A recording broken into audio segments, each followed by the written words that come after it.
pessoal, começando mais um episódio do Mundo do Tênis Podcast, nosso 14º episódio.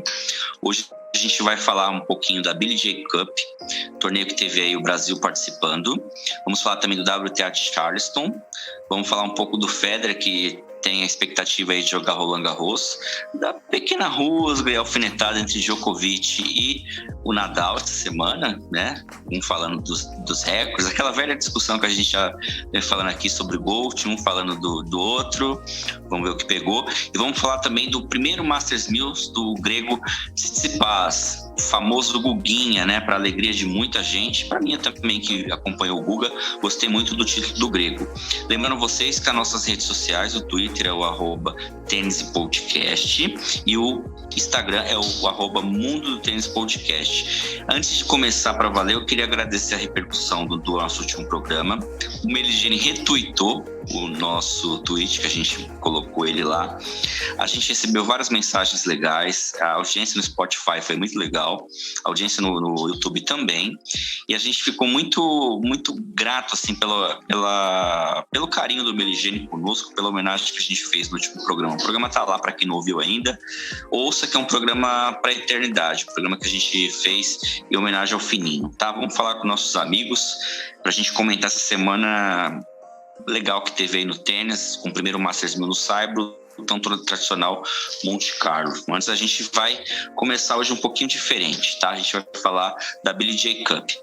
Um salve aí para todo mundo, agradecer novamente aí todo mundo que tem acompanhado a gente e dado aquele apoio, aquela força nos últimos podcasts. Celebrar finalmente a vitória do Guguinha, a vitória do grego. A zica reversa deu certo, nunca critiquei.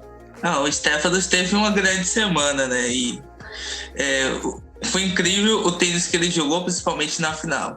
E aí, pessoal, Matheus Silva aqui chegando para falar sobre alguns assuntos polêmicos da semana, não somente só sobre a Billie Jean Cup, mas também desse enrosco de Rafael Nadal, Novak Djokovic, e a gente também teve Matteo Berrettini falando besteira durante essa semana. E espero que vocês gostem do nosso conteúdo, do nosso podcast.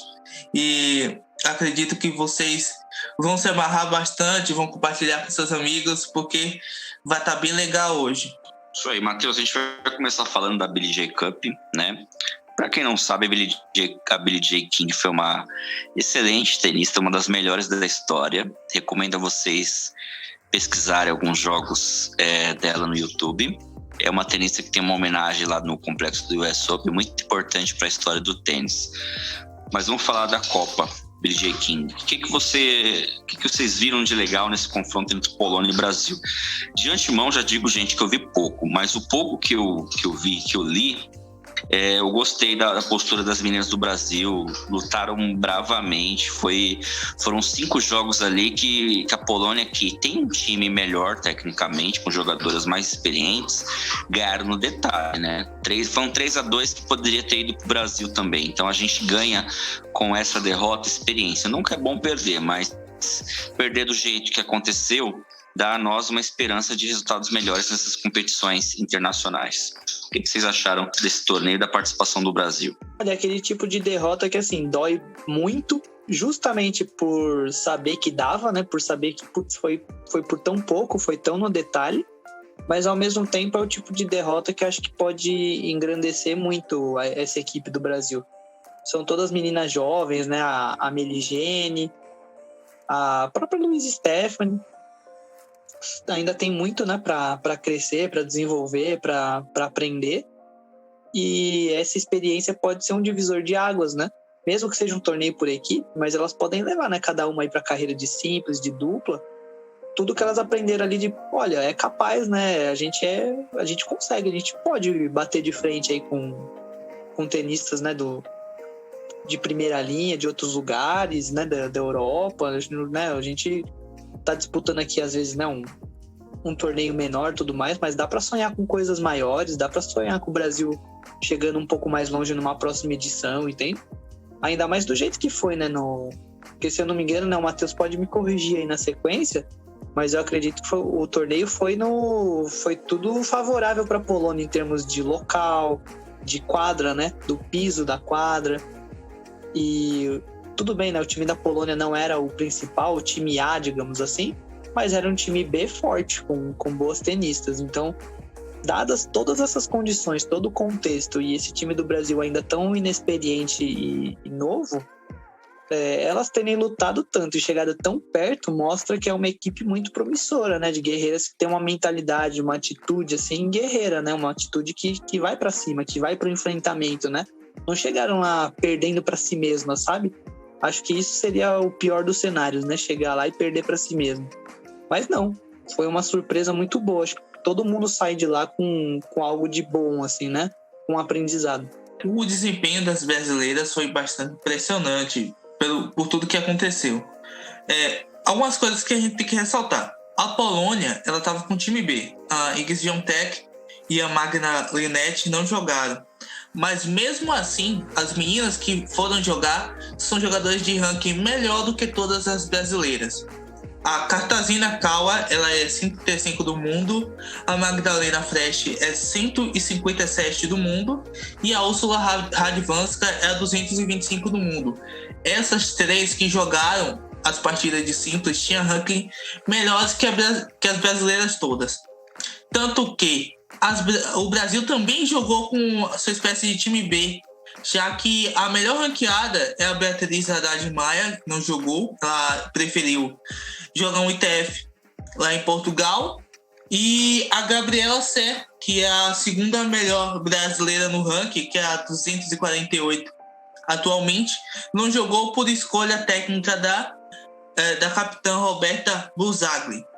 Então quem jogou foi a Laura Pigossi e a Carolina Meligeni Alves nas partidas de simples, e a Luísa jogou com a Carolina na partida de duplas. Eu vou passar um resuminho do que foi o final de semana. Eu acompanhei as partidas da BD Camp tanto na sexta-feira quanto no sábado. A gente começou com a partida da Magdalena Fresh contra a Carolina Meligeni Alves. Foi um jogo que foi muito complicado para a brasileira, que não é acostumada a esse tipo de piso, uma hard coberta.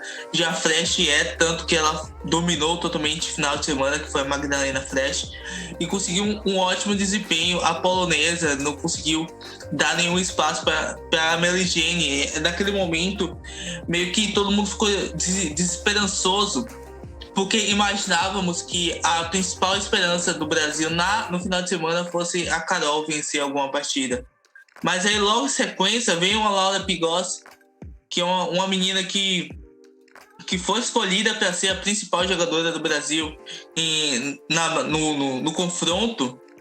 E a Laura Pigossi surpreendeu com um tênis muito bem jogado contra a Úrsula Radwanska.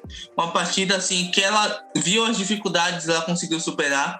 A Úrsula é uma jogadora que bate muito forte na bola, uma jogadora que gosta de colocar potência nos seus golpes, e a Laura Pigossi, mesmo depois de ter perdido o segundo set, ela foi pro terceiro set, ela entrou na cabeça da Úrsula e conseguiu a vitória, que foi impressionante. A Laura Pigossi teve duas grandes atuações no final de semana, tanto contra a Radwanska, tanto contra a Magdalena Fresh, que foi o primeiro jogo do sábado, que ela levou para o tie-break do terceiro set e jogou muito bem. Principalmente, ela estava devolvendo muito bem.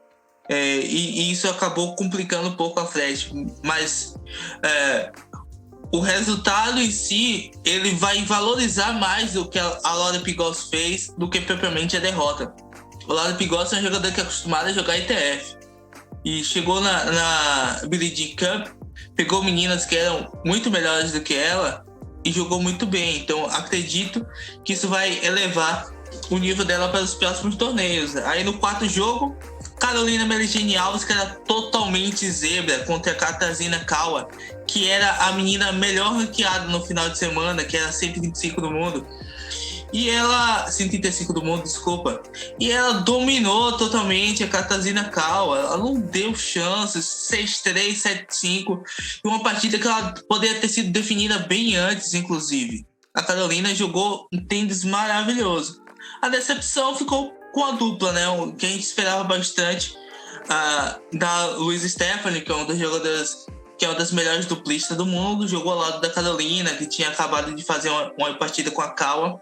a Carol sentiu um pouco a partida, mas a Luísa esteve numa manhã, tarde, abaixo na Polônia e não conseguiu ajudar a Carolina.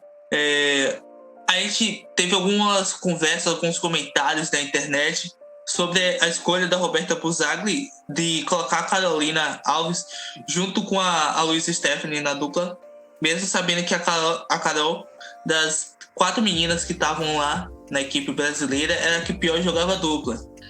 E mesmo assim, a Carol até chegou a jogar bem no primeiro set, mas deu uma baixada, mas a Luísa, eu senti que ela poderia ter ajudado mais, tinha certos momentos que ela deixava vulnerável. Enfim, uma derrota que é doída por tudo que aconteceu, por ter sido em 5 jogos, por ter batido na trave no jogo da Pigossi e por ter tomado a virada na dupla, mas pelo que o Brasil, a gente esperava do Brasil, porque todo mundo esperava que fosse 5-0, foi bem legal o que as meninas fizeram. Claro, não foi um resultado surpreendente que a Polônia ganhou, ou que o Brasil ganhou as partidas, mas é uma coisa que a gente tem que valorizar, principalmente porque foi uma competição que não teve transmissão de TV. E eu fico pensando, e se fosse a Copa Davis, por exemplo, o Brasil estivesse disputando, será se não teria transmissão de TV? E as meninas, sem apoio, sem patrocínio, sem TV, foi lá, jogou com raça, com muita vontade, quase trouxe a classificação para o Brasil. Só uma pergunta, você acredita, na sua opinião, né? Você acha que o desfalque da Bia fez muita diferença? Que ela acabou escolhendo disputar um outro torneio, acho que em Portugal, e lógico, a gente compreende, né? Valia mais pontos, né? E por uma questão do calendário dela, da gira que ela tá fazendo de simples, mas você não acha que a presença dela poderia ter desequilibrado o confronto, assim, positivamente para nós? Eu acho que sim, mas pode ser que não. Eu acho que caso a Polônia soubesse que a Haddad Maia fosse pro confronto, ela colocaria ou a Swiatek ou a Linette para jogar.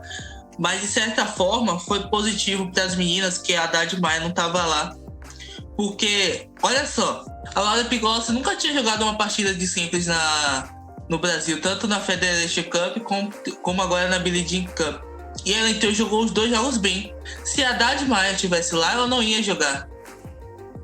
E o nosso ponto alto no final de semana foi a Laura Pigossi. Então, de certa forma, eu acho que seria positivo, sim, mas que talvez não fizesse tanto efeito assim no time brasileiro, já que a Laura jogou tão bem no final de semana.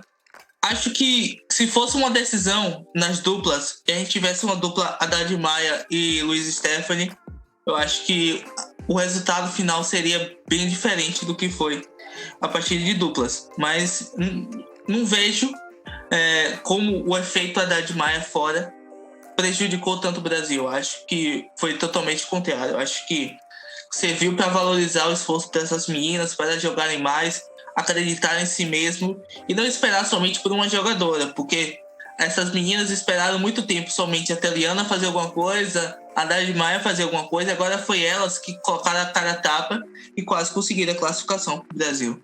A faca teliana tem uma importância gigantesca para o tênis brasileiro, né? Tênis recente brasileiro. Ela abriu caminhos. Então a gente vê cada vez mais pingar o nome de tenistas que estão buscando os pontos fora, né? Do Brasil.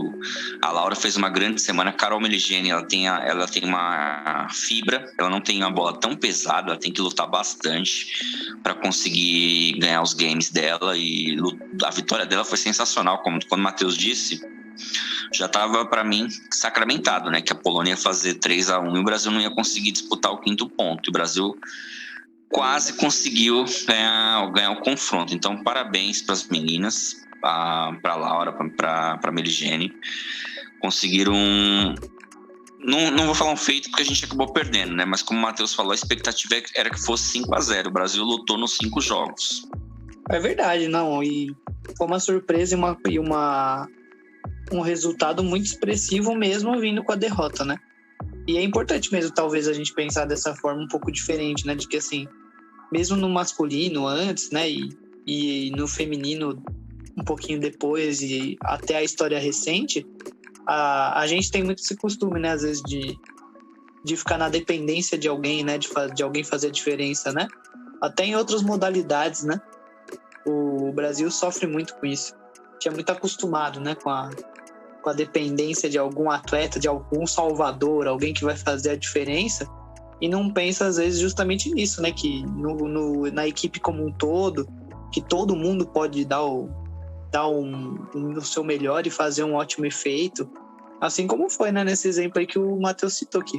Poxa, se a Bia tivesse ido, talvez a Pigossi não tivesse brilhado tanto, ou não ganhasse toda a confiança e credibilidade que ela sai de lá agora, né? E a Bia meio que já tem isso, então às vezes foi melhor desse jeito, né? Sim, é uma coisa que a gente tem que pensar a respeito dessas meninas. Elas são jogadoras que estão muito abaixo do ranking, né? Então, elas precisam de confiança em si mesmo, em seu jogo, para conseguir dar uma alavancada. E você chegar, tanto a Carol quanto a Pigossi, a Carol venceu a 135 do mundo, a Pigossi venceu uma jogadora que foi top 30, que foi a Úrsula Radwanska.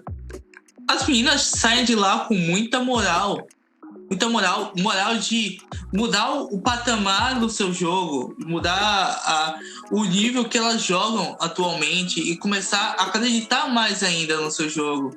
E quem sabe futuramente elas vençam mais torneios, cheguem a torneios maiores a partir de um final de semana na Polônia, com condições adversas, porque o Brasil, os jogadores brasileiros, são acostumados a jogar no saibro, jogar na América do Sul, em quadras mais lentas. E elas jogaram numa quadra hard, coberta, rápida, e conseguiram mostrar todo o seu desempenho positivo, lutaram bastante. A gente lamenta muito pela perda, a gente esperava que a Bia estivesse lá e que ajudasse, mas eu acho que foi positivo para todo mundo. Positivo para Laura, para Luísa, para Carolina, para Gabriela e até mesmo para Dade Maia, que tá lutando no seu calendário para voltar aos torneios grandes. Nesse momento é o foco dela. Então, as críticas que tem sobre a Bia, elas não podem ser justas para uma menina que até outro dia era a última colocada do ranking. Então, tem que pensar nisso. É a equipe na frente. Essas meninas se desenvolvendo a partir de uma partida defendendo o seu país. E isso eu acho que é muito importante para a carreira delas. E eu acho que esse final de semana vai marcar muito ainda nelas nessa temporada, no caminhar da temporada. Eu acho que vai ter resultados bem melhores, tanto da Carolina quanto da Laura e da Luísa, que eu acho que vai chegar muito longe ainda no slam e que talvez ainda dispute a Olimpíadas a depender dos resultados dela.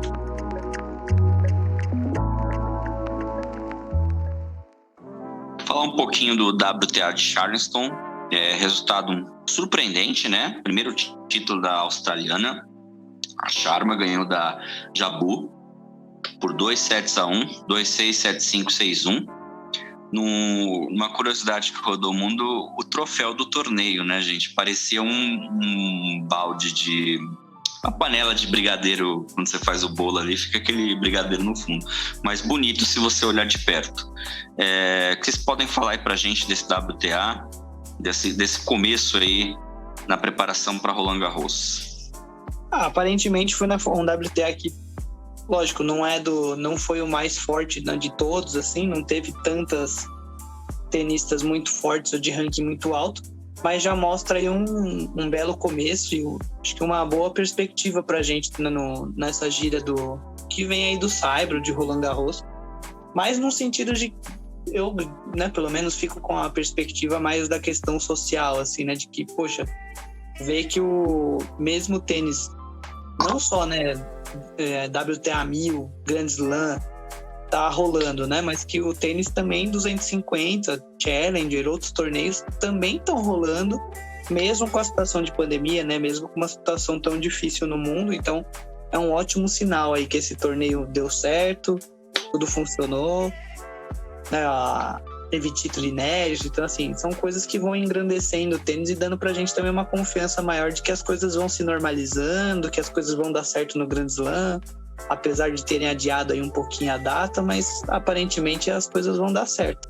Matheus, te surpreendeu essa vitória da Sharma? Não era favorita e com o ranking bem abaixo. Surpreendeu mais pelo que a Sharma tinha jogado recentemente do que pelo título dela. A Sharma chegou a ter um momento de crescimento no circuito, mas ultimamente tinha perdido mais do que ganhado, tinha parado na primeira semana, na primeira partida em Bogotá, tinha parado na primeira rodada do Qualifying em Miami, não tinha chegado muito longe, e ela conseguiu uma semana extraordinária. E uma das partidas mais interessantes da Sharma durante a semana foi contra a linda Firvirtova. A Firvirtova, que é uma jogadora que é um dos maiores talentos atualmente do circuito juvenil, e ela simplesmente abandonou o juvenil e começou a jogar profissional e tem ganhado títulos atrás de títulos. Ganhou uma partida em Charleston, na verdade ganhou 2 partidas, só que uma foi por conta da desistência da Cornet, e foi uma partida bastante interessante que a Sharma dominou totalmente. Depois ela pegou outra menina que tem sido destaque, que é a Osório Serrano, que foi campeã em Bogotá, e ela dominou a Osório Serrano também, conseguiu colocar seu jogo contra a Jabé, outra surpresa, né, que foi a vitória sobre a Jabé, que é uma jogadora que tem um nível superior a ela. E a Sharma é uma jogadora que ela tem um jogo equilibrado, não é uma jogadora que tem golpes muito potentes ou que gosta de ficar muito lá atrás, uma jogadora que tem um jogo equilibrado, que gosta de atacar a bola com a direita, e ela conseguiu uma grande semana. Surpreendeu, mas nem tanto, porque as jogadoras têm ali um nível bem parecido, todas que estavam no torneio. Eu esperava mais de algumas jogadoras, como a Yafang Wang, eu esperava um pouquinho mais dela, mas mesmo assim foi um torneio bem legal, que a gente teve em Charleston, né? Destaque para essa jogadora, que eu acho que ela tem um pouquinho para evoluir. Eu acho que ela não deve chegar ao top 50 da WTA, não. Acho que ela não tem bola para isso, mas eu acho que ela pode evoluir um pouquinho mais no seu desempenho e também no seu ranking. Só de uma tenista estar com 25 anos e conseguir ganhar seu primeiro título de nível WTA é importante, né? A gente sabe que o tênis dela é um tênis de batalha, né? Vai batalhando, tem muitas deficiências, assim, principalmente na parte defensiva, mas ela conseguiu fazer a semana, talvez, da carreira dela, né? E conseguir esse primeiro título aí, em cima de uma top 20. Sim. E só também perguntar para vocês, né, o que você acha, né, que aconteceu também com algumas dessas tenistas, né? Porque chamou a atenção, né? Muita primeira rodada, tenistas assim, com mais renome, mais consagradas, indo muito mal, né? A Coco Van der Weg, né, ela foi com wildcard, pelo visto, e ao mesmo tempo ela perdeu na primeira rodada, uma tenista que já fez tanta diferença em Slam, em WTA 1000, torneio tão grande. A própria Cornet, né, no Matheus sabe, né, o motivo exato da desistência dela, o que aconteceu com ela e com a Sara Errani também, que acabou caindo logo na primeira rodada. A Cornet, ela estava jogando contra a Firvirtova e sentiu um problema físico. Eu não assisti a partida, só acompanhei só nos scores, e ela sentiu um problema físico e não terminou a partida. A Sara Errani, ela realmente jogou muito mal contra a Christina McHale e não conseguiu desempenhar uma boa partida, não. E a Sara Errani já está naquela fase de decréscimo na carreira. Um dos fatores que eu gostaria de citar foi que a Magna Linette, ela não jogou a Billie Jean Cup para jogar o WTA de Charleston. Ela perdeu na primeira rodada para Osório Serrano, que chegou às semifinais do torneio. Falar um pouquinho agora do circuito masculino, uma boa notícia. O Federer vai disputar Roland Garros, vai disputar o primeiro ATP de Genebra, na sua terra natal, Suíça. Depois pula Madrid, pula Roma e joga Roland Garros. O que vocês acham dessa participação do Federer em Roland Garros? Eu fiquei bem feliz. Eu tenho, assim, por um ponto, falando um pouco como torcedor do Federer, lógico que a gente quer ver o Federer jogar, independente do resultado, mas falando como torcedor, não seria bom fazer uma temporada para grama, que é onde ele tem a chance de ganhar mais no Slam, jogar Rio, jogar Stuttgart, e aí jogar Wimbledon, fazer 3 torneios seguidos na grama ali? vocês acham? Eu acho que eu quero ver o Federer jogar, mas não sei se seria melhor, se ele tomar uma melhor decisão. Ainda fico dividido quanto a isso. Então, também achei muito estranho. Porque eu tô tentando pensar pelos dois lados da moeda. No sentido que, assim, lógico, né, a gente não é... Quem somos nós aqui, né? Perto lá do Roger Federer, deve ter um staff lá absurdo lá que diz se ele pode jogar ou não, né? Em termos fisiológicos, de preparação física, tudo mais. Mas, ao mesmo tempo, fico pensando assim, por um lado, sou estranho ele topar jogar justo um torneio que é de 5 sets, no piso mais lento que tem, e onde ele tem quase certeza que não vai ganhar. Mas, por um outro lado, talvez ele tenha escolhido de propósito porque é o torneio que vai dar mais ritmo. Justamente porque o jogo é mais longo, mais lento, com mais troca, mais movimentação e maior necessidade também até de resiliência mental. Então, talvez, acho que ele pode ter escolhido jogar Roland Garros, lógico, pelo tamanho do torneio, ser um slam, tudo mais. Vai que, né? Vai que sobra ali uma casquinha para ele. Os favoritos do momento acabam caindo e ele vai lá e ganha. Não seria nada de surpreendente, né? É o Federer, dá para esperar tudo dele. Mas, ao mesmo tempo, acho que é mais nesse sentido, entende? Dele ter escolhido justamente para dar mais preparo, mais ritmo, mais consistência para que ele consiga jogar os jogos de 5 sets em Wimbledon. Porque se ele jogasse só torneios da grama e melhor de 3, talvez realmente não desse todo esse ritmo, entende? Talvez ele chegasse, né, lá ainda com um problema na mobilidade, na movimentação, ali na agilidade. Então acho que, né, não é estranho, mas eu tô tentando compreender por esse outro lado aí, achando que ele até que fez uma boa escolha, assim. Eu concordo com o Eloy e quero citar duas coisas. Primeiro, ele voltar a jogar na Suíça. Ele nunca tinha jogado o TP em Genebra e estava voltando a jogar na Suíça e jogando no Saibro. Ele tem título em Ingolstadt, não tinha jogado em Genebra e voltando a jogar em Genebra, jogar em casa, se sentindo confortável no seu país. Eu acho que isso é uma coisa que motiva ele. Federer, ele é motivado por grandes momentos, né? Jogar em casa para ele é um grande momento, por isso que ele gosta tanto de jogar na Basileia, é um grande momento para ele. E a gente tem que levar em consideração também que ele gosta de jogar Roland Garros, ele gosta de jogar lá, tanto que o último torneio no Saibro do Roger Federer foi em Roland Garros, quando ele parou pro Rafael Nadal naquela semifinal lá, que ele foi surrado, que tinha muito vento e tudo mais. Foi o último não foi torneio. surrado, vai. Foi um 3-0 decente, vai. Foi surrado, foi surrado. Não, surrado ele foi em 2008, né?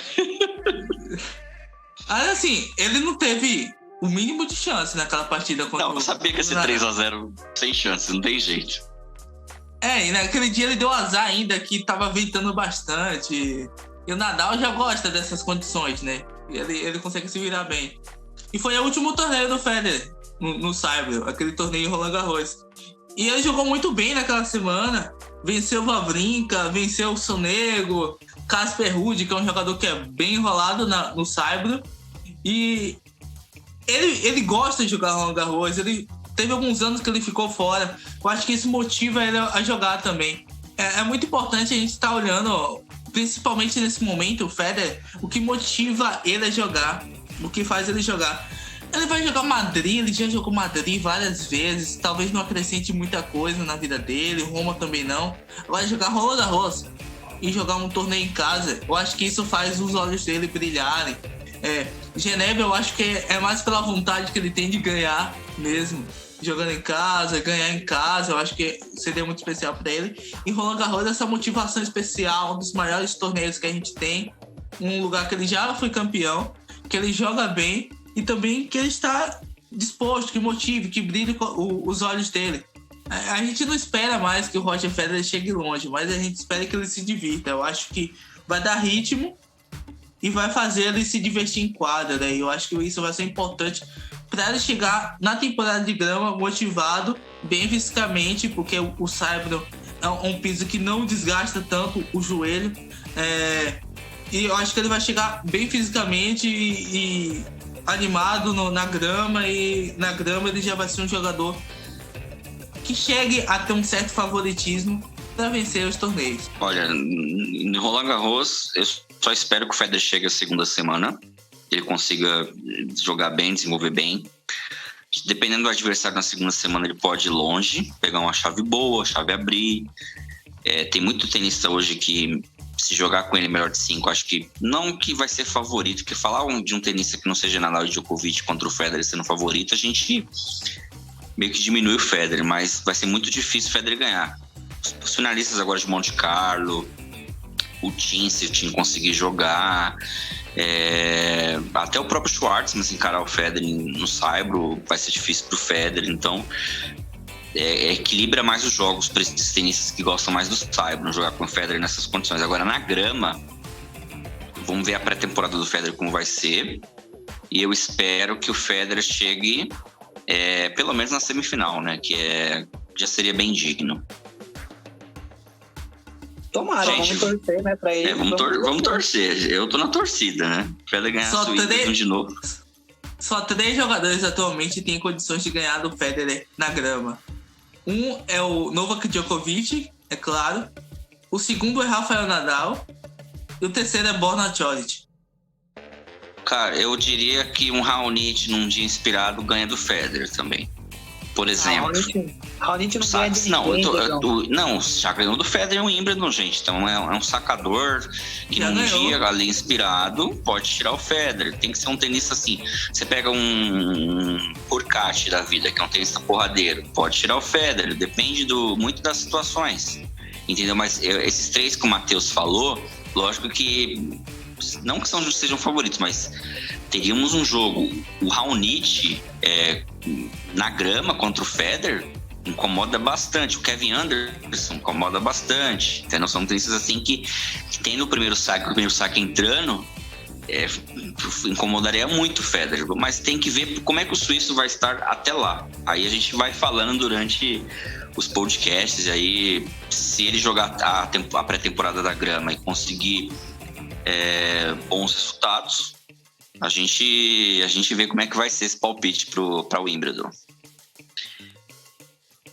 Eu acho que ele vai surpreender ainda em Roland Garros. Acho que a gente ainda vai ver com bons olhos a ida dele para lá.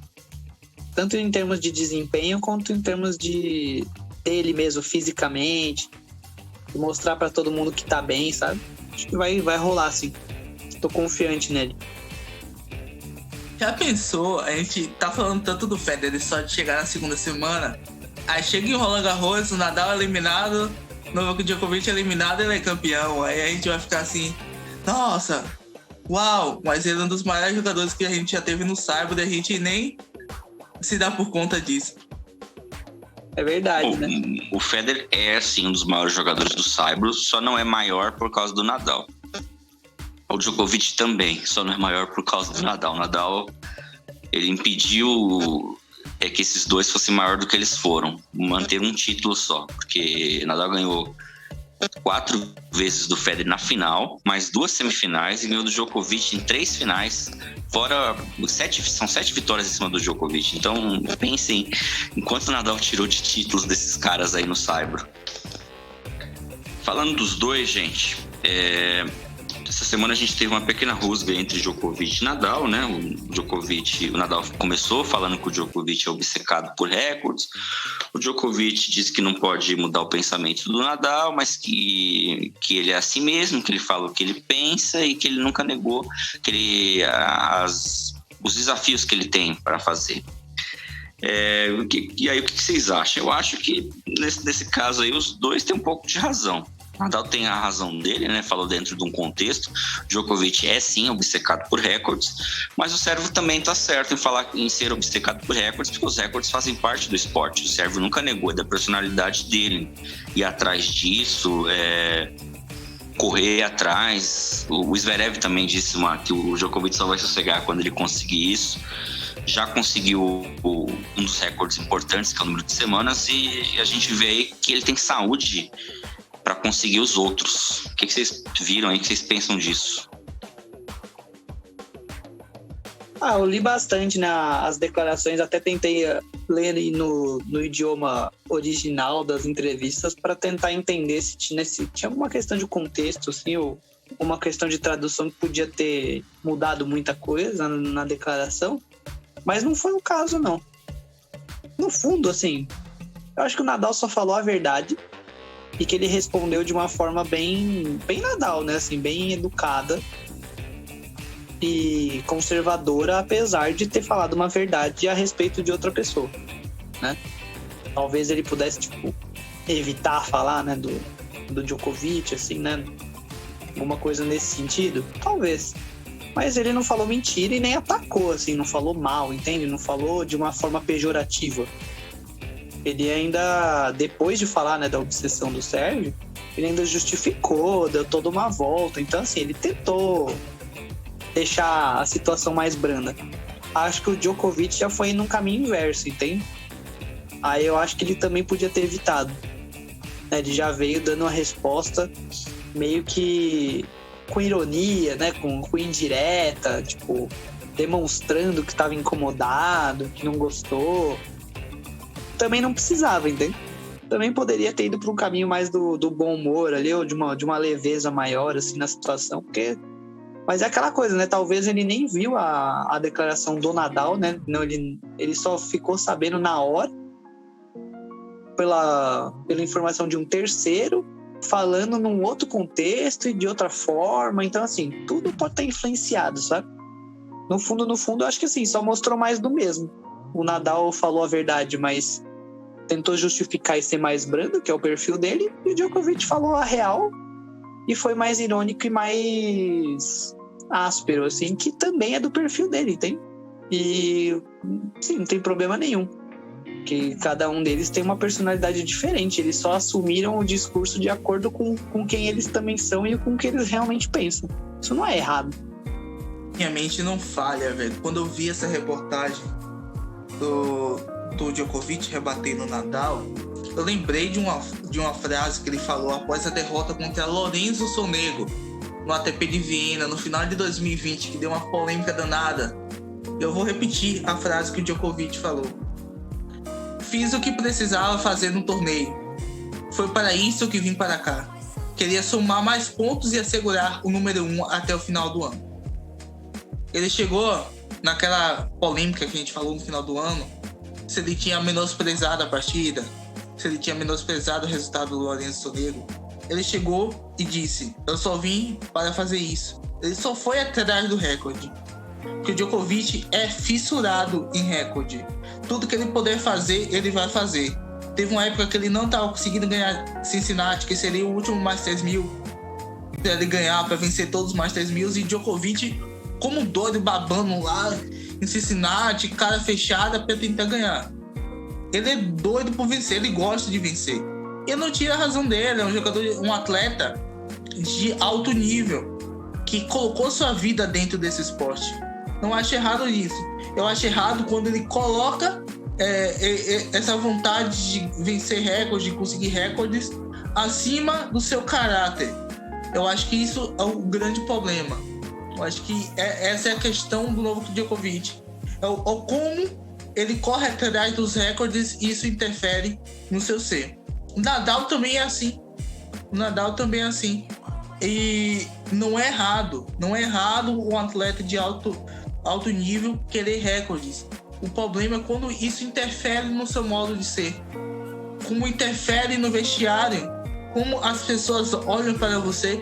Não pode, com um jogador que do nome Novak Djokovic, ser mais alvo de críticas do que de elogios por conta de quem é e não por conta dos seus resultados. Eu acho que isso é um problema. E ele tem que se portar como um campeão, como um vencedor, como uma pessoa que tem recordes, para que inspire outros atletas a buscarem isso. E ele não tem feito isso muito ultimamente. Ele sempre tem achado uma maneira de causar uma confusão. E foi assim com o Federer, foi assim com o Nadal e ultimamente tem sido constante. Ele tem essa postura, né? Eu acho que às vezes não é nem de propósito, assim, né? E não é uma coisa muito, muito negativa, mas que acaba atrapalhando, né? Que soa como uma certa arrogância, né? Como uma certa prepotência. E beleza, assim, o cara é muito bom, o cara é foda, ele vai se achar, assim, né? Também ele tem o direito, assim, né? Digamos, de se achar, né? Ele é o número 1. Mas ao mesmo tempo, pô, para de levar tanta coisa no pessoal, né? O mundo não gira ao redor do umbigo dele. Às vezes as declarações ou as coisas que os outros pensam nem é direcionado tanto assim a ele, no sentido tão negativo, tão pejorativo, e ele se dói demais, entende? Pelas coisas. Vem a público sempre, né, meio que na defensiva, sabe? Reagindo a alguma coisa. E isso não é legal, né? Pra ele, na real. Acho que atrapalha muito mais ele do que qualquer outra pessoa. Eu lembrei daquela partida do Djokovic contra o Juan Martín Del Potro na Olimpíadas de 2016. Eu nunca tinha visto o Djokovic chorar daquele jeito numa partida, mas só porque ele não tem título de Olimpíadas na sua carreira. E eu acho que isso pesa bastante. Eu acho que ele vai vir bem pesado para a Olimpíadas de Tóquio justamente por conta disso, porque ele quer ter tudo. Olha, a quadra, assim, se não mudar nada, né? Tóquio é melhor para ele do que o Rio. O Rio tinha uma umidade que certamente atrapalharia ele e ajudaria o Del Potro, né? O estilo de jogo. Ele deu azar também de pegar o Del Potro voltando e tudo mais, mas é o Del Potro, né? Não tem jeito. E aí você caiu na primeira rodada. E ele, se pegasse o Del Potro depois, talvez ele ganhasse. O Del Potro ali jogou uma das melhores partidas da vida dele, de 3 sets, e tirou o Djokovic, né? Então, Tóquio, eu concordo com você, ele vai bem pesado. Isso aconteceu em Roland Garros, só que Roland Garros tinha todo ano, né? Uma vez por ano, ele perdia lá pro Nadal, ano que vem ele voltava. Ele perdia de novo pro Nadal, ano que vem ele voltava. Ele perdeu pro Wawrinka, bateu na trave ali para ganhar, mas ano que vem sabia que tinha que voltava. Olimpíada não. E Olimpíada adiou ainda um ano. Já fazem 5 anos quase desse jogo contra o Del Potro. Já fazem 9 anos que ele perdeu pro Murray lá em 2012. Já fazem 13 anos que ele perdeu pro Nadal lá em 2008. Derrotas assim que é assim, a Olimpíada não, é aquela coisa simbólica de você cravar o seu nome na história. Talvez o Djokovic seja o maior atleta da história da Sérvia. Mas aí você pensa, pô, o cara não tem uma medalha de ouro. Isso com certeza incomoda ele. E ele vai favorito, porque a quadra é uma quadra de hard que ajuda o estilo de jogo dele, não é uma hard rápida ao extremo e não tem essa questão da umidade. Porém, ele vai com uma carga aí muito pesada e aquela coisa, é melhor de 3 sets, né? Você não tem mais, se você não encaixar o jogo ali e rapidamente, você tá fora, né? Não é um jogo ali que você tá 2-0, mas você tem tênis e você tem condições de reverter. Então, isso vai ser muito legal acompanhar. Às vezes ele dá sorte, a chave também abre, mas vamos ver como vai ser. Vai ser interessante ver esses Jogos Olímpicos aí.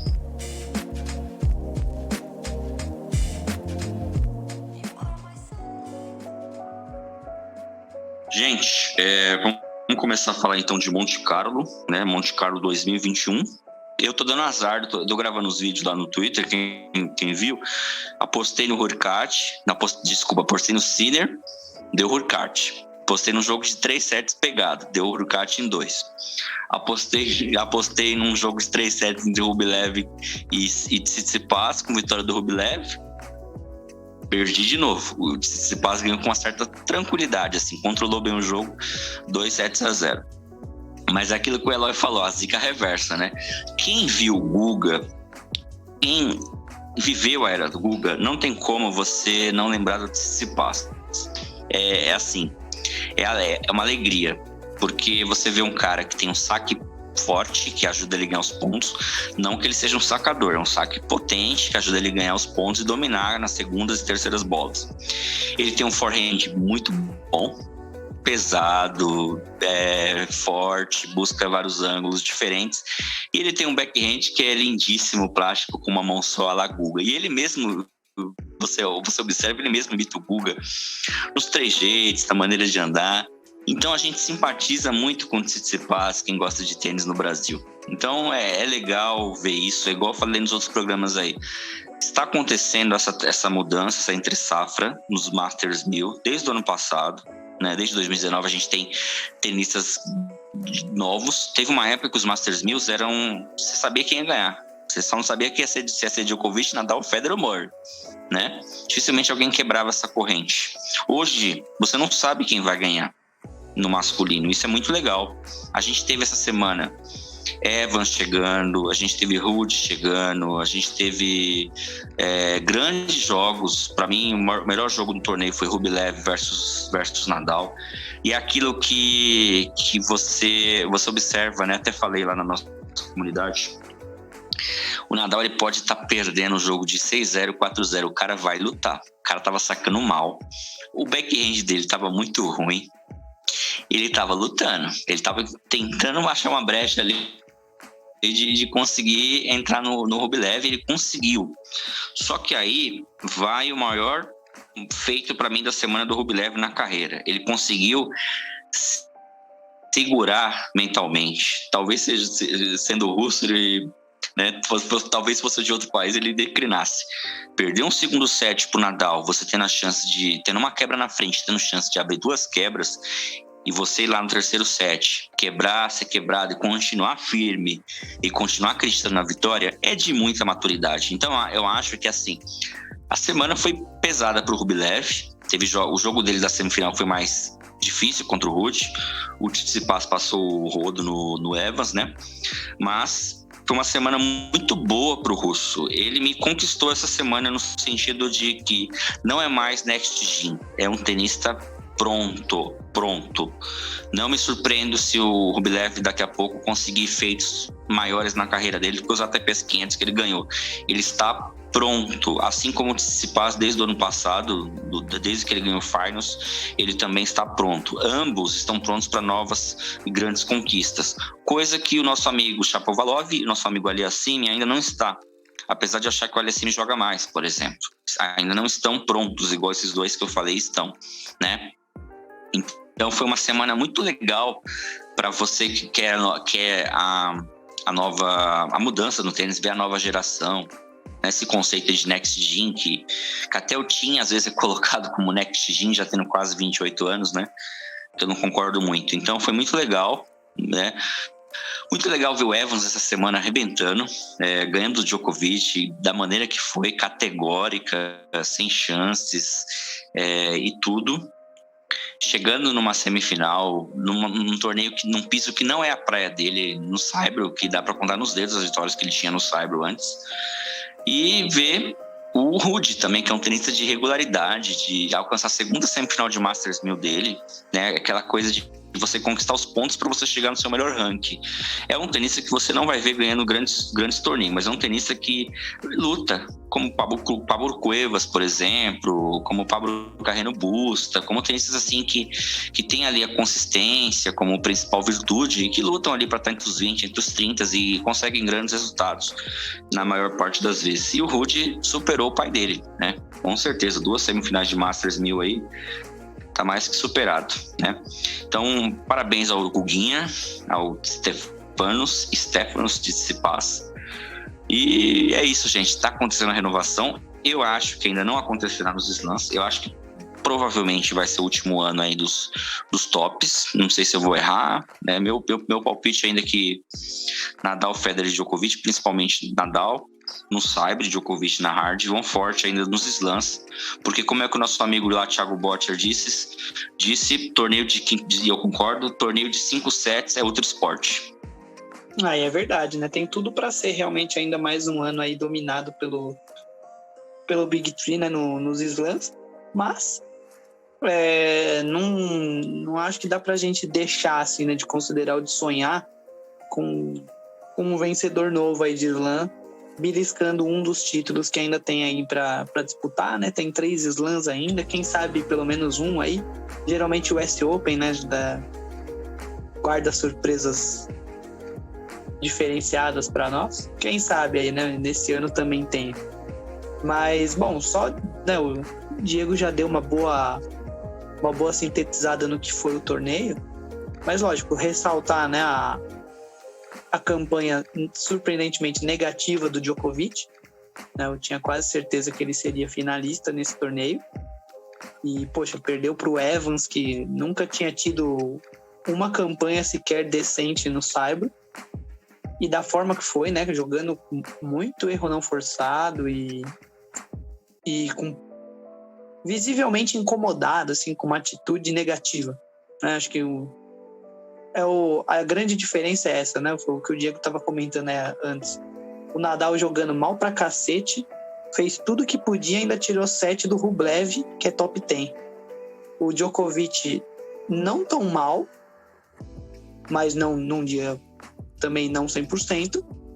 Pela atitude ruim, perdeu do Evans. Então, isso que chama atenção, né? Assim, que é a mesma história que o Matheus relembrou ali, né? Do Djokovic com o Sonego, né? Assim, se o torneio ali necessariamente não tá valendo tudo na vida dele, não, ele não tá 100% focado naquele torneio, ele entra lá e vai levando, se chegar, chegou, né? Assim, não sei, meio uma displicência, assim, não dá para entender direito, né? O porquê que ele acaba fazendo isso em alguns jogos.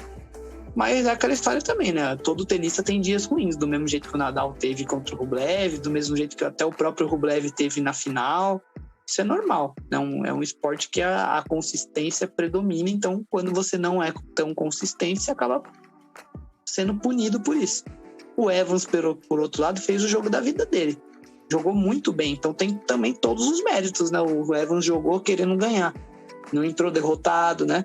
Não foi lá com uma atitude perdedora.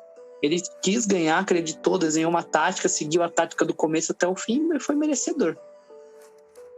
Uma pena, né, que o Sinner tenha sido eliminado tão cedo justamente no confronto contra o Djokovic.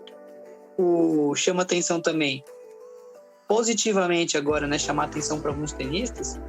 Goffin, que voltou a jogar bem, eliminou o Tsitsipas, jogou alguns jogos aí muito, muito forte, eliminou o Zverev depois.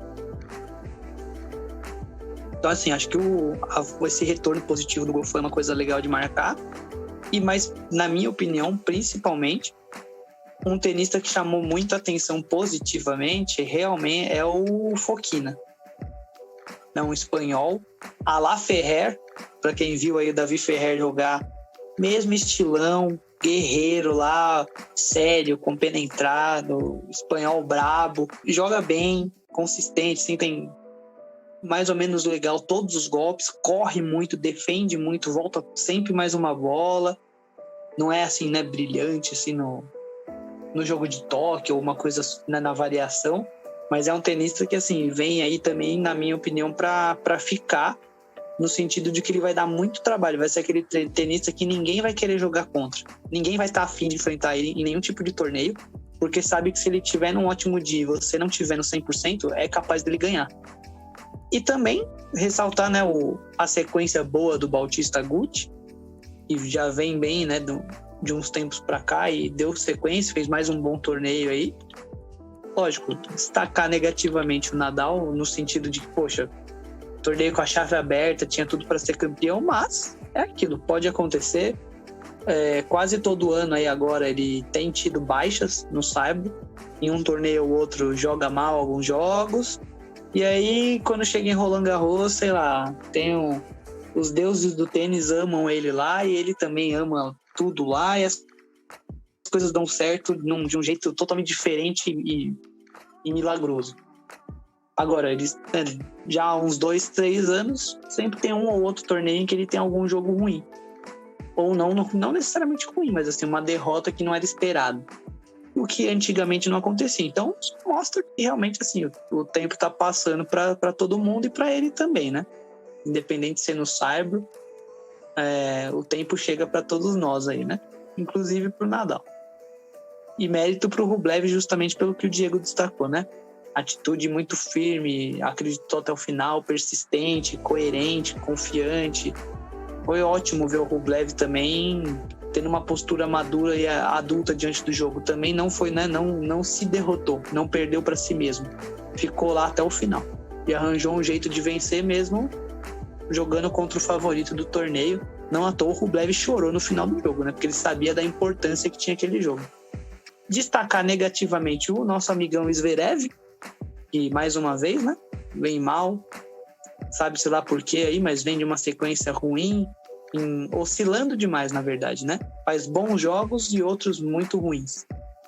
E acaba sendo punido justamente por esses ruins, né? Ainda não achou meios de vencer jogando mal. Né? Ele ainda só consegue ganhar quando joga muito bem. Ou quando, pelo menos, o saque está em dia. Agora, se o saque não está em dia e tem qualquer outra variação, assim, qualquer outro tipo de oscilação, ele geralmente está perdendo para tenistas que são um pouquinho mais regulares e consistentes. Precisa dar uma evoluída, uma cuidada maior nisso, se ele realmente quer os objetivos do slam que ele tanto fala, né? E lógico, ali acima, que também negativamente, né? Que continua aí sendo a eterna promessa que nunca vinga. Perdeu pro Garim, que lembra muito a mesma coisa que eu falei do Fokina, né? Um tenista que é guerreiro, lutador, é do saibro, né? Então o jogo encaixava, tinha uma série de coisas que favoreciam o Garim nesse confronto, mas de toda forma, né? Ali acima aí agora sendo treinado pelo Tony Nadal, tio e ex-treinador do Nadal. Então vamos ver também, né, a longevidade aí dessa parceria. E para fechar minha participação aqui para Monte Carlo, que eu já falei demais, consagrar aí o Guguinha. Parabéns pro Tsitsipas. Depois de muito tempo, nessa final principalmente e na semifinal, ele jogou o que ele apresentou lá naquele finals que ele foi campeão. Um tenista avassalador, dominante, com todos os golpes, com a bola super funda, potência, variação, jogo de rede impecável, saque bom. Ele é um tenista completo. Tecnicamente, de todos esses aí da nova geração, eu sempre falei isso e eu vou continuar falando. Para mim, ele é o melhor. Só que ele oscila mentalmente. Em alguns jogos ele entra, ele é meio apático. Parece que nem é o mesmo tenista que você viu na semana passada ou em algum torneio anterior que ele estava super bem. Mas acho que talvez, né, esse torneio aqui possa ser completamente um divisor de águas na vida dele, nesse sentido de mostrar, olha, é isso aqui. Quando você tá assim, as coisas funcionam, né? Quando você se concentra nesse nível, seu tênis é outro patamar de top 3, top 1. Vamos ver se ele acredita tanto nisso quanto eu, né? Tomara que sim, porque, olha, tecnicamente, tenisticamente falando, é muito bom ver ele jogar. Dá um puta tesão ver um cara tendo jogo de rede hoje em dia como ele tem. Não ficar lá só do fundo dando porrada, né? Tendo tanta variação, tanto recurso, defesa com slice, backhand de uma mão, né? Ele é um jogador clássico completo, né? Isso é muito legal de ver nos tempos de hoje, assim, um tenista assim tendo tanto sucesso quanto os jogadores da base ali, né? Mais marreteiros e que jogam da base, né? Da linha de fundo ali, só distribuindo, né? Que jogam só na consistência. Falar um pouquinho sobre o Masters de Monte Carlo. Destacar, claro, o Stefanos, que foi campeão. Isso é uma partida que era para ser muito difícil contra o Rublev. Ele dominou. Ele não deu nenhuma chance para o Rublev. É uma coisa que a gente tem que ressaltar bastante. Ele não deu nenhuma chance para o Daniel Evans, que tirou o Novak Djokovic, que é o número 1 do mundo, e que fez uma grande semana. É claro que a gente tem que ressaltar. O Daniel Evans, antes de Monte Carlo, só tinha 2 vitórias em nível ATP no saibro. E ele chegou às semifinais, o que foi bastante empolgante, né? Infelizmente, o Davidovich Fokina, o vulgo filho do Ildi e agora filho do Stefanos também, desistiu na partida de quarta de final. Um jogador que demonstrou um bom nível durante a semana, sentiu um pouquinho o físico e não conseguiu terminar o jogo. E isso só valoriza o Stefanos, que também venceu um jogador que é um jogador que melhora seu nível no saibro, que é o Garim, e o Karatsev, que foi destaque no Australian Open. Ou seja, não foram adversários simples, foram adversários que mostraram o nível para estar lá no Monte Carlo e ganhar. E ele conseguiu dominar todos os adversários que ele teve durante a semana. Isso é mais importante até que o título.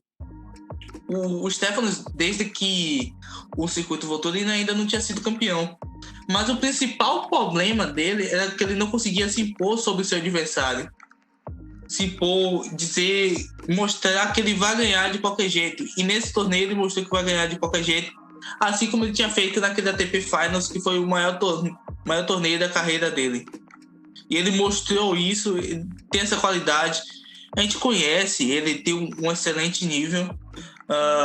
E é um cara que merece o título e até já tinha passado da hora. Eu até me assustei, como assim ele não tinha nenhum título de 1000 ainda? E ele conseguiu finalmente. É um dos melhores jogadores que tem após o Big Three, né? Eu não gosto de falar Next Gen, porque esses caras já estão velhos, o Tim já tá velho, o Zverev já tá velho, o Stefanos também já tá bem mais maduro do que antes. Não consigo mais falar Next Gen para esses jogadores. Eu falo Next Gen para Shapovalov, Aliassime e Jannik Sinner, que são jogadores que estão chegando agora. Ô, Matheus, só para corroborar, Alcaraz, Sinner, Musetti e Korda. Assim, os 4 assim que se destaca. A Shapovalov já passou dessa fase também, hein? Mas Aliassime também, já estão mais no circuito. Mas é mais por conta da idade também, né?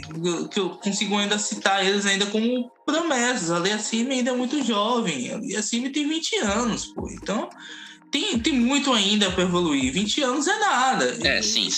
Ele sim, o Shapovalov já é um pouquinho mais.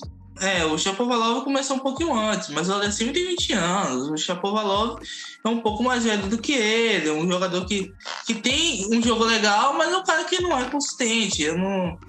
Eu ainda coloco o Shapovalov pela idade, porque a gente tem aquele torneio do Next Gen que é de 23 anos. O Shapovalov tem 22. Eu ainda consigo citar ele como Next Gen é isso, mas o Stefanos, o Rublev, Zverev, Medvedev não cito mais.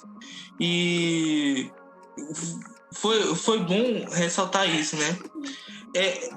Uma das coisas que eu quero citar como destaque, que é um jogador que foi o Casper Ruud, que chegou nas semifinais. Eu acho que toda vez que o Ruud ganha uma partida importante, o Luiz Carvalho levanta e fala assim pro seu coleguinha: tá vendo? Por isso eu dei o convite para ele naquele Rio Open. Que eu lembro que quando o Rio Open deu um convite para o Ruud, não para um brasileiro, o pessoal começou a criticar bastante. Ele, naquele torneio, ele foi o matador de brasileiros naquele torneio e chegou longe também. E hoje mostra resultados daquilo, da expectativa que as pessoas tinham sobre ele. Um jogador que é muito equilibrado no seu jogo, um jogador que consegue se manter em partidas muito difíceis e eu acho isso importante. Destaca também o Dan Evans, que conseguiu finalmente uma semana boa no sábado. Espero que ele continue assim. É claro que a idade já está avançada, cara. Agora é administrar o seu nível de jogo, mas ele mostrou que ainda tem base para melhorar e para crescer no seu jogo, e isso é muito importante. Um jogador que a gente não citou, mas que fez uma boa semana também, foi o Fabio Fognini, que passou perto também de avançar. Ele parou pro Ruud. Fabio Fognini, que era o atual campeão e chegou às quartas de finais, melhor do que esse Zverev, jogador aí que é muito inconsistente. O Fognini é inconsistente, mas o Zverev também é inconsistente. E o Fognini conseguiu uma boa semana. O Zverev, lamentável a atuação dele contra o Davi Goffin. E lamentável que tem sido as atuações dele. Então a gente tem que ficar um pouco de olho no que vai ser Zverev nos próximos meses. Ele teve aquela confusão com a namorada dele, de agressão e tudo mais, e o menino parece estar um pouquinho perdido. O torneio em si, eu esperava um pouquinho mais dele. Teve muitos jogos definidos em 2 sets. Eu gosto de 3 sets, eu gosto daquele fogo, daquele sangue corroendo. Mas teve essas partidas que foram surpreendentes. O Evans ganhando o Djokovic, o Rublev ganhando do Nadal, que pra mim me surpreendeu totalmente, porque pra mim eu vejo um jogo do Nadal que incomodaria muito o Rublev. E o modo como correu o jogo foi muito interessante. O Rublev, ele se manteve de cabeça firme o tempo todo, mas o Nadal esqueceu o saque dele em casa e não jogou bem o Nadal naquela partida. Eu falo do Matheus, eu falo que o jogo anterior do Nadal contra o Dimitrov foi tão fácil que ele relaxou demais. Eu acho que ele menosprezou o Rublev. Porque isso que você falou, o Rublev não tem um jogo ali, principalmente no Saibro, pra dificultar o Nadal ali, né? Não tem variação, o Nadal contra esses tenistas mais marreteiros, ele se dá bem. E o Rublev tirou do sangue ali, e além de tudo, como eu tinha falado, não esmoreceu. Mesmo depois que perdeu um set, né? Porque geralmente os jogadores, quando perdem set pro Nadal no Saibro, eles começam a desacreditar. Ele não desacreditou. Eu acho que isso é muito importante para a carreira dele, que tem muita carreira pela frente ainda, de não desistir quando o adversário mostra muita coisa. Nadal, ele é o maior jogador da história do Saibro, mas ele não desistiu da partida. E isso é importante. Isso é importante. E é uma coisa que ele vai levar sempre para a carreira dele. Olha, eu venci Nadal em Monte Carlo. E eu acho que isso ele vai levar para a carreira dele. Eu destaquei esses jogadores, mas a gente vai começar a falar de dupla. E eu queria falar sobre a dupla Nikola Mektic e Mate Pavic. Pavic foi surrado depois que ele se separou do Bruno Soares. Mas agora faz totalmente sentido porque ele se separou do Bruno Soares. 3 títulos nos últimos 5 torneios. Não, eu ia falar justamente isso, que assim, né, faz mais sentido do que nunca, né? Porque todo mundo surrou ele, né, como se ele fosse o errado ou o pior da dupla. Ele fez uma escolha melhor. Tá lá ganhando de todo mundo, tá sendo campeão toda hora. Parabéns pro Pavic. Vocês acham que a dupla do Marcelo tem futuro? Rapaz, eu acho que é o seguinte. Acho que são jogadores que têm estilos de jogo bem parecidos. São jogadores lentos. E o circuito hoje, ele não permite tanta lentidão na linha de base e na aproximação. E são jogadores que não combinam. Eu acho que eu já tinha até falado isso em outros podcasts, sobre essa lentidão. Eu tinha falado que, né? O Marcelo a gente tem que esperar, porque a dupla deles geralmente demora pra vingar, mas olhando assim, eu começo a achar que talvez depois de Roland Garros, né, esperar o ciclo terminar seria a melhor troca, mesmo na temporada aí. Eu acho que eles estão esperando o Wimbledon, sabe? Eu acho que eles estão esperando o Marcelo joga muito bem na grama, verdade. O Roger também joga bem na grama. O Marcelo, ele precisa de um tenista que ele puxe o tenista a melhorar. Um tenista diferente dele, que o Marcelo defende muito bem, né? Ele faz um jogo de cobertura muito bom. Então ele precisa de parceiros parecidos com o que ele teve anteriormente, né? Para a dupla funcionar. Tenista parecido com ele, pelo jeito, tende a não dar certo. Eu queria ver muito ele com Demoliné, velho. Eu queria muito ver a dupla com Melo e Demoliné, velho. Tinha que ter, velho. Poderia dar certo, né? Seria interessante. Seria um tenista mais complementar, assim, que viria justamente para compor a dupla melhor com o Marcelo, ao invés de ser meio que mais do mesmo, né? O Demoliné tem uma mão pesada, tem características de simplista, né? Poderia dar certo, sim. A gente torce, mas eu acho que essa dupla que o Marcelo Melo está agora tende a não vingar como não está vingando, né? O pessoal reclamava da dupla antiga dele, mas deu certo. Ele conseguiu ganhar o Wimbledon. As duplas mudou totalmente, né, Diego? Você que acompanha mais tempo que a gente, a dupla antigamente era muito mais voltada à rede do que hoje. Hoje tem muito mais jogadores que jogam dupla forçando mais no fundo da quadra do que antes. Sim, antigamente, saque e voleio, né? Você não tinha mais do que 4 trocas assim, principalmente na era do Zud Ford Bridge, né? Você começou a ver uma mudança com os franceses, com os espanhóis aí, Fabrice Santoro, o Lodrá também, o Albert Costa, Correia. Aí veio os Bryan estabeleceram um novo modelo, né? Um tênis mais forte, assim, um tênis vindo do fundo de quadra, que tá hoje, né?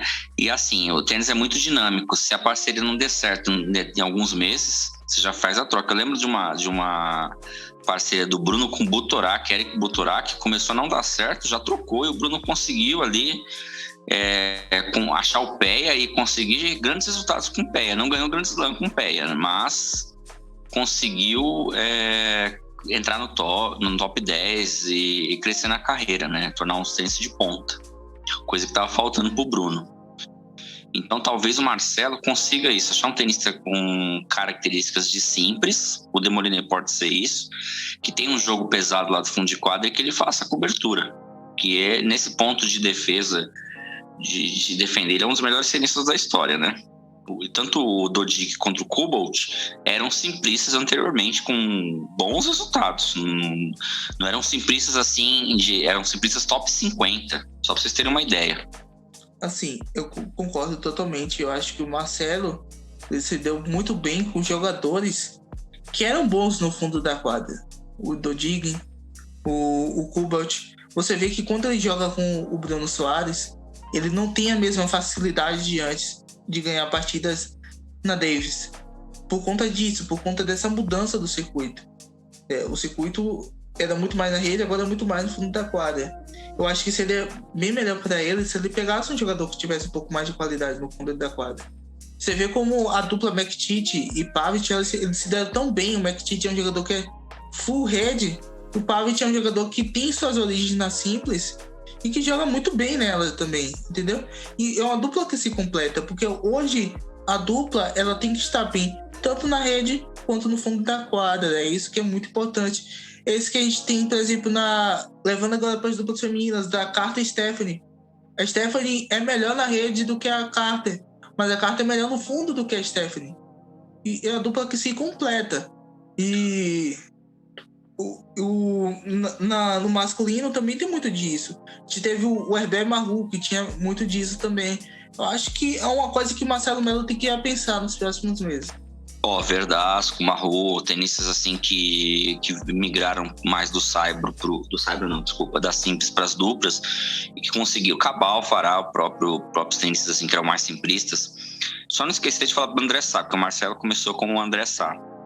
O André Sá foi quadrifinalista de Wimbledon, era um simplista ali que chegou no top 50 também, aí migrou para a dupla e o Marcelo começou com ele, né?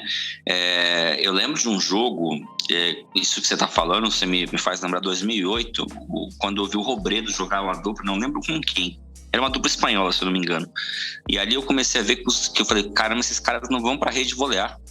Era um jogo de duplas envolvendo o Bruno Soares, se eu não me engano.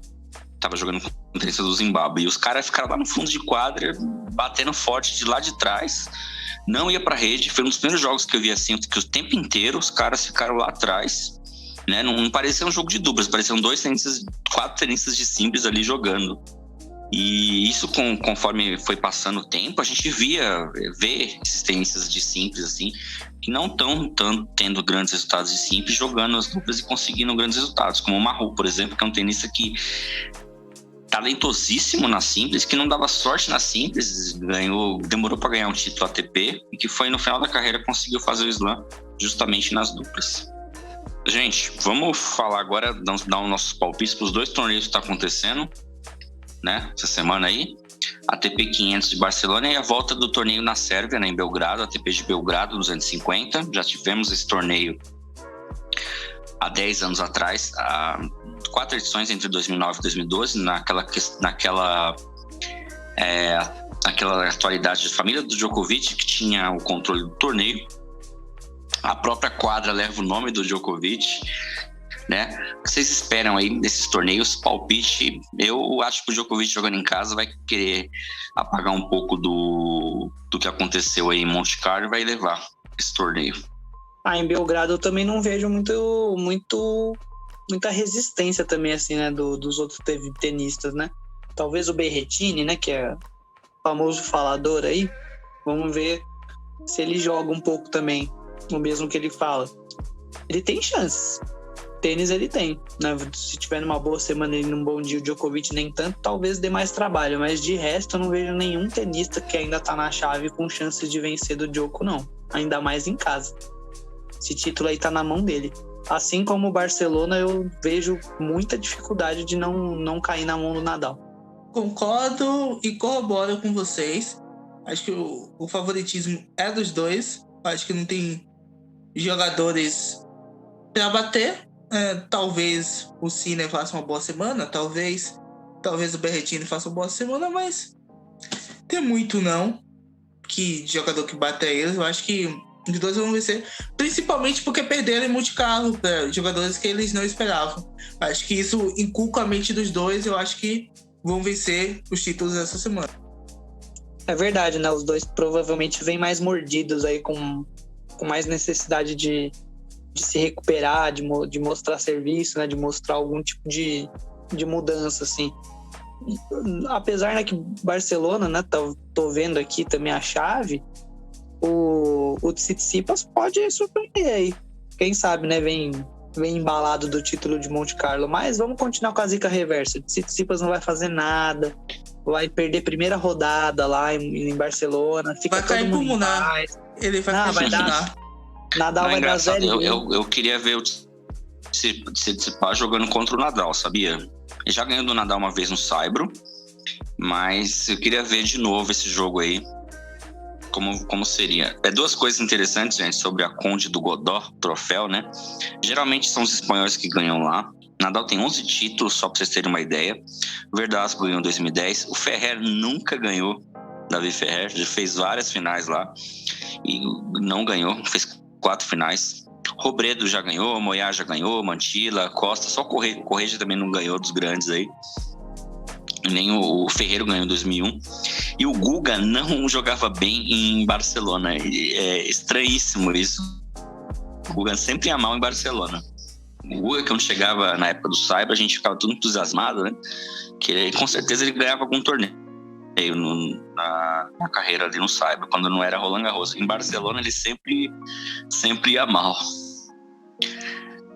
Vou ir com vocês também. Acho que vamos ser tradicionais. Djokovic ganha na Sérvia, até acho com mais facilidade do que o Nadal em Barcelona. A chave de Barcelona está mais forte, é um ATP 500 e tudo mais. Eu acho que ele ganha lá na Sérvia. O Nadal um pouco mais de dificuldade, assim, pode não ganhar, mas acho que ele é o favorito ainda para ganhar Barcelona.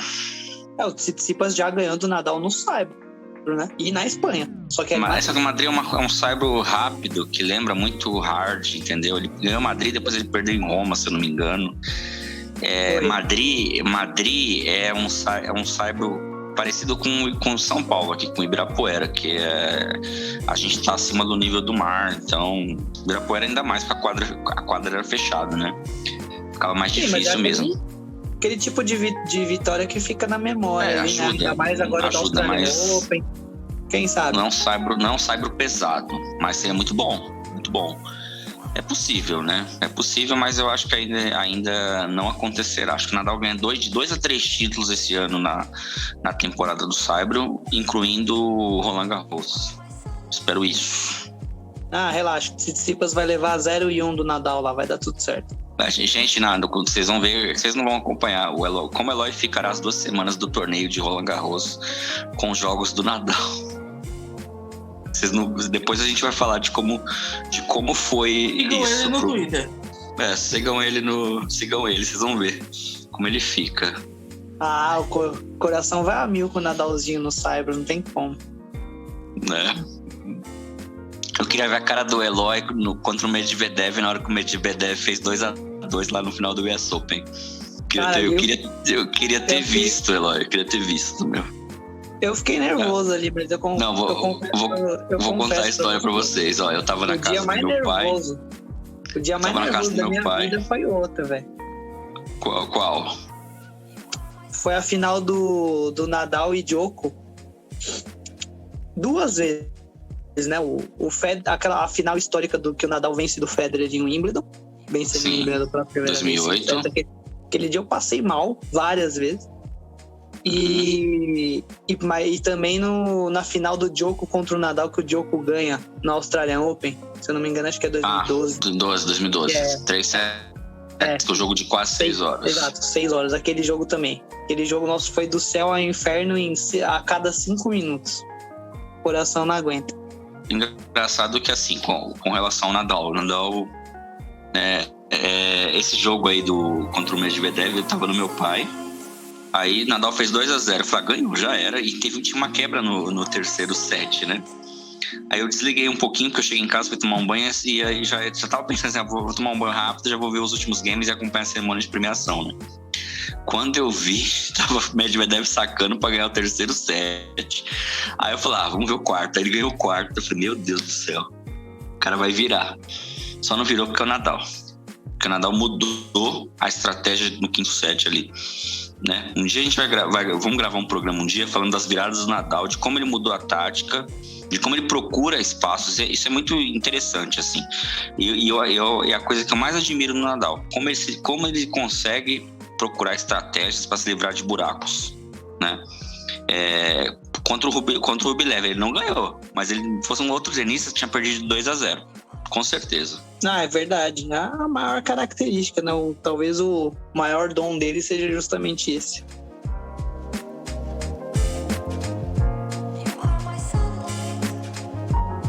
Chegando ao final do podcast, muito obrigado a vocês que escutaram a gente. A gente vai voltar num próximo programa aí falando do circuito, tá? Em breve teremos surpresas para vocês também. Lembrando nas nossas redes sociais, Twitter, @tênis e podcast, Instagram, Mundo do Tênis Podcast. Amigos, suas considerações finais. Dá mais uma vez aí parabéns pro Tsitsipas pelo título, parabéns para as meninas do Brasil pela luta, pela entrega e por todo o aprendizado e experiência lá contra a Polônia na Billie Jean King. E esperar que realmente, né, a gira de Saibro siga fenomenal, siga surpreendente e positiva. E principalmente, né, que o retorno do Federer aí seja muito bom também. Ver ele bem faz bem pro tênis no geral.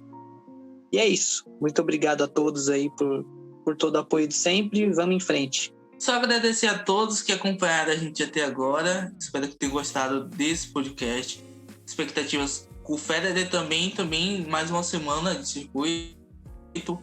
Barcelona, Belgrado, WTA de Istambul, que a gente tem Elise Mertens, Ana Konil, Fiona Ferro, Potapova. Acompanhe nosso podcast, siga a gente no Twitter, no Instagram e compartilhe com seus amigos. E valeu, pessoal. Isso aí, gente. Chegando ao final dessa 14ª edição do podcast Mundo do Tênis, a gente volta na semana que vem. Abraços, tchau.